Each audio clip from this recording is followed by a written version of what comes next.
Bismillahirrahmanirrahim. Assalamualaikum warahmatullahi wabarakatuh. Kami dari kelompok 8 mata kuliah etika profesi hukum yang beranggotakan saya sendiri Narawardani NIM 1021928 bersama dengan Seli Alvina Lusianti NIM 1021946 akan menyampaikan hasil diskusi kami mengenai kode etik profesi bagi hakim, jaksa, polisi, advokat, dan notaris. Langsung saja memasuki pembahasan yang pertama, yaitu pengertian kode etik. Kode etik profesi merupakan norma yang ditetapkan dan diterima oleh kelompok profesi yang mengarahkan atau memberi petunjuk kepada anggotanya bagaimana seharusnya berbuat dan sekaligus menjamin mutu moral profesi itu di mata masyarakat. Apabila satu anggota kelompok profesi itu berbuat menyimpang dari kode etiknya, maka kelompok profesi itu akan tercemar di masyarakat. Kode etik merupakan hal yang penting yang berfungsi menjaga para pengemban profesi untuk agar selalu berjalan sesuai jalur profesinya dan menjadi sebuah pembimbing agar dalam menjalankan profesi tersebut harus tetap bertumpu pada moralitas. Biasanya kode etik ini disusun secara tertulis dan juga terstruktur secara baik yang berisi etika, hak, kewajiban, larangan, dan juga sanksi. Selanjutnya yaitu kode etik sebagai norma bagi penegak hukum. Dalam pelaksanaan tugas penegakan hukum, penegak hukum wajib mentaati norma-norma yang penting dalam penegakan hukum, di antaranya yaitu kemanusiaan, keadilan, kepatutan, dan juga kejujuran. Selain hal tersebut di atas, penegak hukum juga melaksanakan kode etik sebagaimana mestinya. Hal tersebut juga dilakukan sebuah pengawasan. Jika terjadi pelanggaran, harus dikenakan sanksi. Karena kode etik adalah bagian dari hukum positif, maka norma-norma penegakan hukum undang-undang juga berlaku pada penegakan kode etik. Berikut penjelasan terkait dengan norma-norma yang wajib ditaati oleh para penegak hukum. Yang pertama yaitu kemanusiaan. Norma kemanusiaan menuntut agar dalam penegakan hukum, manusia senantiasa diperlakukan sebagai manusia yang memiliki keluhuran pribadi. Martabat manusia yang terkandung di dalam hak-hak manusia menjadi prinsip dasar hukum, yaitu dasar kemanusiaan yang adil dan beradab. Yang kedua, yaitu keadilan. Menurut Thomas Aquinas, keadilan adalah kebiasaan untuk memberikan kepada orang lain apa yang menjadi haknya berdasarkan kebebasan kehendak. Kebebasan kehendak itu ada pada setiap manusia. Hak dan keadilan mempunyai hubungan yang sangat erat. Adanya hak mendahului adanya keadilan. Keadilan merupakan salah satu bentuk kebaikan yang menuntun manusia dalam berhubungan sesama manusia. Seseorang disebut adil bila mengakui orang lain sebagai orang yang mempunyai hak yang seharusnya dipertahankan atau diperolehnya.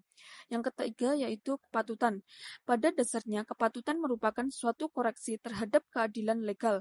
Keadilan legal adalah keadilan yang menertibkan hubungan antara individu dan masyarakat atau negara. Yang keempat yaitu kejujuran. Penegak hukum harus jujur dalam menegakkan hukum atau melayani pencari keadilan dan menjauhkan diri dari perbuatan curang. Yang selanjutnya yaitu kode etik hakim, jaksa, polisi, notaris, dan advokat. Yang pertama, kode etik hakim. Kode etik hakim disebut juga sebagai kode kehormatan hakim. Hakim sendiri adalah pegawai negeri sipil yang memiliki jabatan fungsional. Oleh karena itu, kode kehormatan hakim itu dibagi menjadi 3 jenis. Yang pertama, etika kedinasan pegawai sipil. Yang kedua, etika kedinasan hakim sebagai pejabat fungsional penegak hukum. Yang ketiga, etika hakim sebagai manusia pribadi anggota masyarakat. Selanjutnya, uraian kode etik hakim terbagi menjadi yang pertama, etika kepribadian hakim.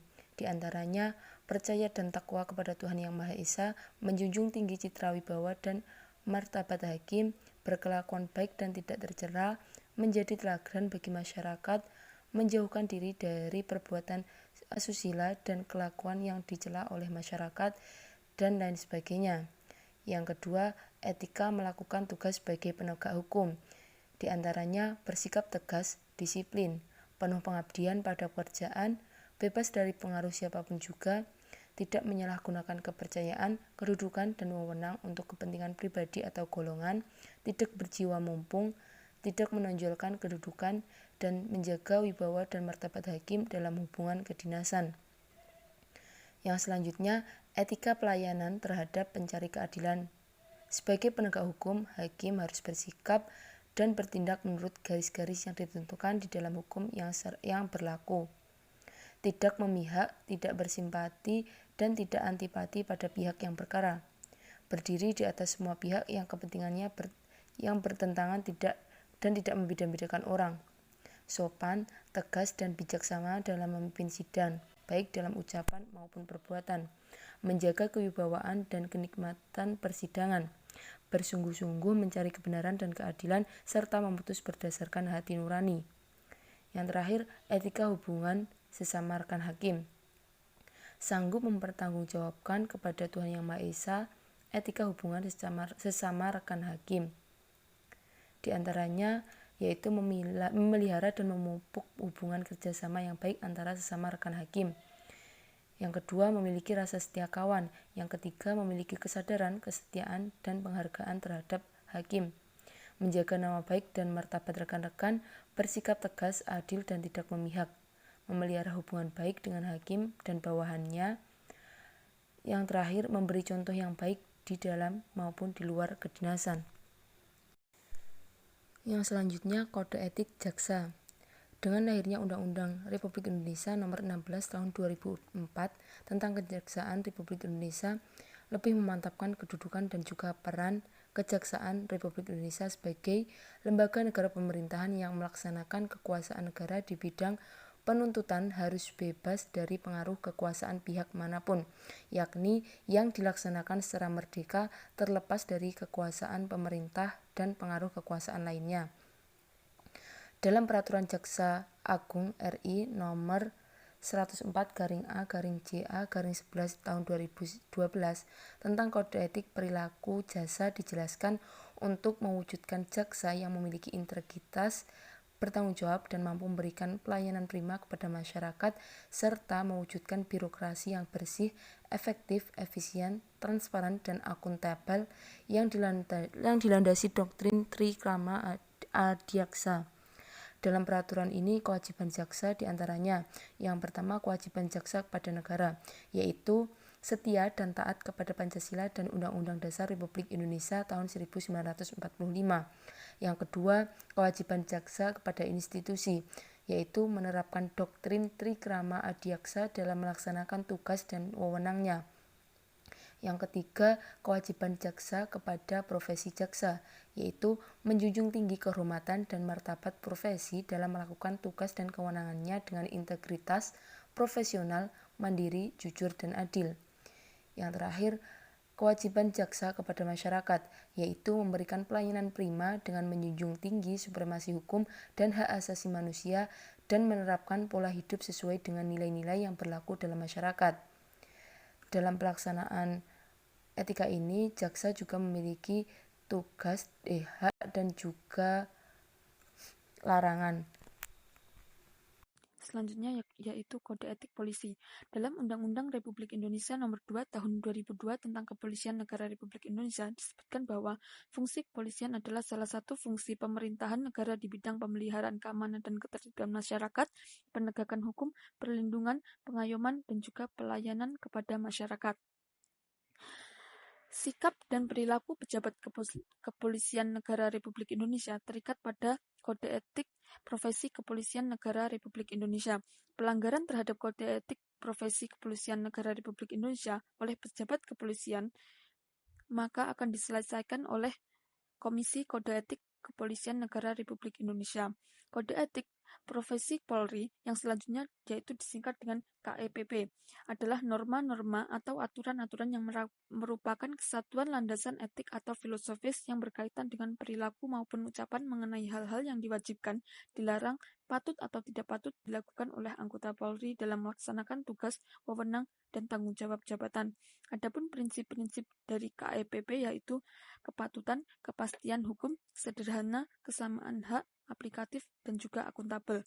Adapun dengan ruang lingkup pengaturan KEPP mencakup etika kenegaraan, etika kelembagaan, etika kemasyarakatan, dan etika kepribadian. Selanjutnya yaitu Kode Etik Notaris. Dalam Undang-Undang Republik Indonesia Nomor 2 Tahun 2014 tentang perubahan atas Undang-Undang Nomor 30 Tahun 2004 tentang jabatan notaris dijelaskan, dalam menjalankan jabatannya, notaris wajib bertindak amanah, jujur, seksama, mandiri, tidak berpihak, dan menjaga kepentingan pihak yang terkait dalam perbuatan hukum, membuat akta dalam bentuk minuta, akta, dan menyimpannya sebagai bagian dari protokol notaris, dan lain sebagainya. Kode etik berlaku bagi seluruh anggota perkumpulan maupun orang lain selama yang bersangkutan menjalankan jabatan notaris. Adapun hal yang wajib dan juga dilarang dilakukan oleh notaris. Yang pertama yaitu notaris wajib A. Memiliki moral, akhlak, serta kepribadian yang baik. B. Menghormati dan menjunjung tinggi harkat dan martabat jabatan notaris. C. Menjaga dan membela kehormatan perkumpulan. D. Berperilaku jujur, mandiri, tidak berpihak, amanah, seksama, penuh rasa tanggung jawab berdasarkan peraturan perundang-undangan dan isi sumpah jabatan notaris. E. Meningkatkan ilmu pengetahuan dan keahlian profesi yang telah dimiliki tidak terbatas pada ilmu pengetahuan hukum dan kenotariatan. F. Mengutamakan pengabdian kepada kepentingan masyarakat dan negara, dan lain sebagainya. Adapun hal yang berkaitan dengan larangan dilakukan oleh seorang notaris. Yang pertama yaitu mempunyai lebih dari satu kantor, baik kantor cabang ataupun kantor perwakilan. B. Memasang papan nama dan atau tulisan yang berbunyi notaris atau kantor notaris di luar lingkungan kantor. C. Melakukan publikasi atau promosi diri, baik sendiri maupun secara bersama-sama dengan mencantumkan nama dan jabatannya, menggunakan sarana media cetak dan atau elektronik dalam bentuk iklan, ucapan selamat, ucapan belasungkawa, ucapan terima kasih, kegiatan pemasaran, kegiatan sponsor, baik dalam bidang sosial, keagamaan, maupun olahraga. D. Bekerja sama dengan biro jasa atau orang atau badan hukum yang pada hakikatnya bertindak sebagai perantara untuk mencari atau mendapatkan klien. E. Menandatangani akta yang proses pembuatannya telah dipersiapkan oleh pihak lain, dan lain sebagainya. Selanjutnya yaitu kode etik advokat. Berkaitan dengan Undang-Undang Advokat Nomor 18 Tahun 2003, maka disusun kode etik advokat Indonesia. Hal ini bertujuan untuk menjaga martabat dan kehormatan profesi advokat, sebagaimana dijelaskan dalam pasal 26 bab 9 ayat 1. Undang-undang tersebut juga mengatur bagaimana seorang advokat wajib tunduk dan mematuhi kode etik profesi advokat dan ketentuan tentang Dewan Kehormatan Organisasi Advokat.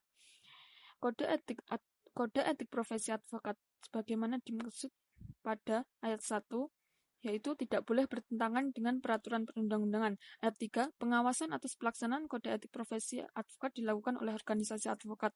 Pada ayat 4 yaitu kode etik juga mengatur tentang susunan, tugas, dan kewenangan Dewan Kehormatan Organisasi Advokat. Adapun etika hubungan antara advokat dengan klien yang diatur di dalam pasal 4. Di antaranya yaitu advokat dalam perkara-perkara perdata harus mengutamakan penyelesaian dengan jalan damai. Yang kedua, advokat tidak dibenarkan memberikan keterangan yang dapat menyesatkan klien mengenai perkara yang sedang diurusnya. Yang ketiga, advokat tidak dibenarkan menjamin kepada kliennya bahwa perkara yang ditanganinya akan menang. Yang keempat yaitu dalam menentukan besarnya honorarium advokat wajib mempertimbangkan kemampuan klien. Yang kelima, advokat tidak dibenarkan membebani klien dengan biaya-biaya yang tidak perlu, dan lain sebagainya. Selanjutnya, etika hubungan antara advokat dengan teman sejawat yang diatur dalam pasal 5, yaitu diantaranya yang pertama, hubungan antara teman sejawat advokat harus dilandasi sikap saling menghormati, saling menghargai, dan saling mempercayai. Yang kedua, advokat jika membicarakan teman sejawat atau jika berpapasan atau satu sama lain dalam sidang pengadilan, hendaknya tidak menggunakan kata-kata yang tidak sopan, baik secara lisan maupun tertulis. Yang ketiga, keberatan terhadap tindakan teman sejawat yang dianggap bertentangan dengan kode etik advokat harus diajukan kepada Dewan Kehormatan untuk diperiksa dan dibenarkan untuk diarkan melalui media massa atau cara lain. Yang keempat, tidak diperkenankan menarik atau merebut seorang klien dari teman sejawat, dan lain sebagainya. Sekian presentasi dari kelompok kami.